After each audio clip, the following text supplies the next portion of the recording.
এই বালু ফেলানোর জন্যই কিন্তু মূলত সাধারণ মানুষের চলাচলতির পথে হচ্ছে প্রচণ্ড কষ্ট। আর এই কষ্টটা আসলে দেখার মতো কেউ নেই। এ যেন অজপাড়াগায় পড়ে রয়েছে কোনো একটি খোলা জমি। ঠিক এরকমই এই সড়কটির বর্তমান বেহাল দশা। তবে ঠিকাদার প্রতিষ্ঠান আসলে কেন 1 থেকে 1.5 মাস যাবৎ এভাবে বালু ফেলে রেখেছে এই সড়কটিতে, উন্নয়নমূলক কাজকর্মগুলো কেন করছে না, এটা নিয়ে সাধারণ জনগণের মনে অনেকটাই ক্ষোভ। প্রতিনিয়ত এই সড়কটা থেকে প্রায় 1.5 থেকে 2 হাজার লোকের যাতায়াত এবং স্কুল কলেজের শিক্ষার্থী সহ আসলে তাদের প্রতিনিয়ত যে কষ্টগুলো সেটা দেখার জন্য কেউ নেই। মোটরসাইকেল যোগে যারা আসছে তাদেরও প্রচণ্ড ব্যক্ত হতে হচ্ছে এই সড়কটির কারণে।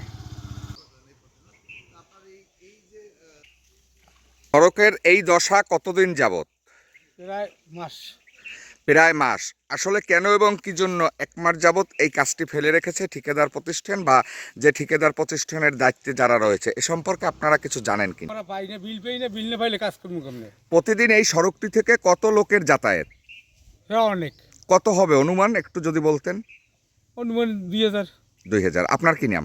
আমার নাম পরশন হালদার। আপনি কি প্রতিদিন এই সড়কটি থেকে যাতায়াত প্রায়, করেন? হ্যাঁ। দাদা, আমার নাম রিপন। আচ্ছা, কেমন এই সড়কটির বর্তমান অবস্থা কি? এই তো এইভাবেই তো দেই আর কি। তো আসলে আপনারা গাড়িতে করে বাজার যখন নিয়ে যান কিভাবে যান এই সড়কটি থেকে? তো আবার এনে যাওয়া লাগে। অর্থাৎ বুঝাতে চাচ্ছেন ওই পাশে যে অটোটা থাকে সেখানে আপনারা নেমে তারপরে পায়ে হেঁটে এখান থেকে অটোতে ওঠেন। হ্যাঁ। আচ্ছা দাদা, এই এলাকাটার নাম একটু যদি বলতেন। এটা হচ্ছে রামপুর। রামপুর। হচ্ছে হেঁটে আসা লাগতেছে না? হ্যাঁ, ও আচ্ছা। তো এটা কি যারা ব্রিজ করছে তাদের জন্যই তো এটা হয়েছে না? হ্যাঁ।